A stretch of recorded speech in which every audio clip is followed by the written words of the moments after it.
സർക്കാരിൻ്റെ അവസാനത്തെ ബഡ്ജറ്റാണ്, തെരഞ്ഞെടുപ്പ് പടിവാതിൽക്കലാണ്. എങ്ങനെയായിരിക്കും ബഡ്ജറ്റ്? ബാലഗോപാലിൻ്റെ ചില ബാലഗോപാലിയൻ മെത്തേഡുകളുണ്ട്.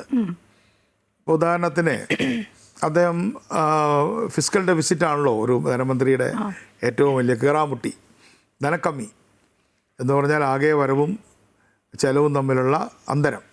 അത് നമ്മുടെ GSDPയുടെ എത്ര % എന്നുള്ളതാണ് ഒരു വലിയ കീറാമുട്ടി. നമ്മുടെ FRBM ആക്റ്റൊക്കെ പറയുന്നത് നമ്മുടെ വരവും ആകെ വരവും കടം വരവടക്കമുള്ള ആകെ വരവും ആകെ വികസനേതര ചെലവുകളും തമ്മിലുള്ള വ്യത്യാസം അത് എത്രയാണ്, അത് നമ്മുടെ GSDPയുടെ എത്ര % നോക്കലാണ് ഒരു കീറാമുട്ടി. അപ്പോൾ ബാലഗോപാൽ പലപ്പോഴും അത് 3-3.5% നിർത്തിയിട്ടുണ്ട്. കാരണം കോവിഡിൻ്റെ ആ സമയത്ത് ഒഴിച്ച്.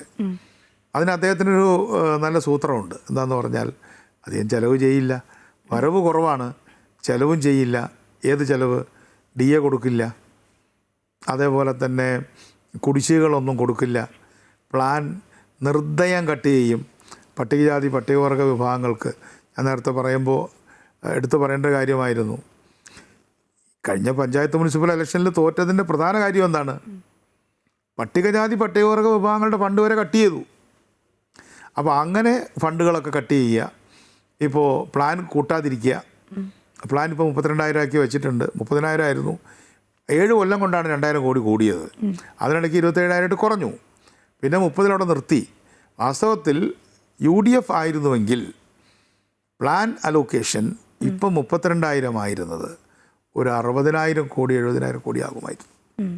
അങ്ങനെ 60,000-70,000 കോടി ആയിരുന്നെങ്കിൽ SC/STയുടെ SCയുടെ നീക്കിയിരിപ്പ് തന്നെ 7,000 കോടിയാവും. ഇപ്പോൾ അത് 3,200 അതും കൊടുക്കുന്നില്ല. സ്കോളർഷിപ്പ് കൊടുക്കുന്നില്ല. എന്തിന്?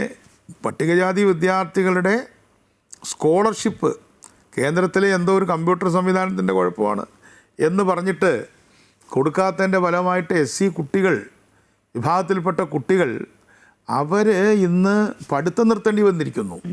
അവർ മാത്രമായിട്ടോടെ സമരം ചെയ്ത് എനിക്ക് വളരെ ദുഃഖം തോന്നി. അതിൽ എല്ലാ വിദ്യാർത്ഥി സംഘടനകളും കുറ്റക്കാരാണ്. ഞാനൊരു SFIയെ മാത്രം പറയില്ല. അത്തരം വിഷയങ്ങൾ ഏറ്റെടുക്കുന്നതിൽ പരാജയമുണ്ട്. പക്ഷേ UDF അത് ഏറ്റെടുക്കുകയാണ്.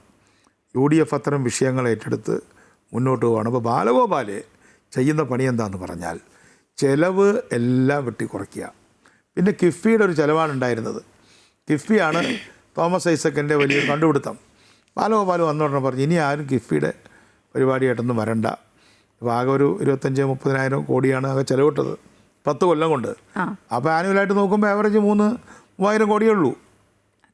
ആനുവലായിട്ട് നോക്കുമ്പോൾ പ്ലാനൊക്കെ ആനുവലായിട്ടല്ലേ വരുന്നത്. അപ്പോൾ അദ്ദേഹത്തിൻ്റെ തന്ത്രം ശമ്പളം കൊടുക്കുക, അവിടെ നിർത്തുക, പിന്നെ ബാക്കിയെല്ലാം എലോക്കേഷനൊക്കെ ഉണ്ടെന്നൊക്കെ പറഞ്ഞ് എല്ലാവരെയും പറഞ്ഞ് അദ്ദേഹം നല്ലൊരു സുസ്മേരവദനാണല്ലോ എപ്പോഴും. ആരുമായും അങ്ങനെ ഈ സജി ചെറിയാൻ്റെ പോലെ ഒന്നും പറയുമൊന്നുമില്ലല്ലോ. അപ്പോൾ ആർക്കും പണക്കമൊന്നുമില്ല. പക്ഷേ സംഗതി മോശമാണ്.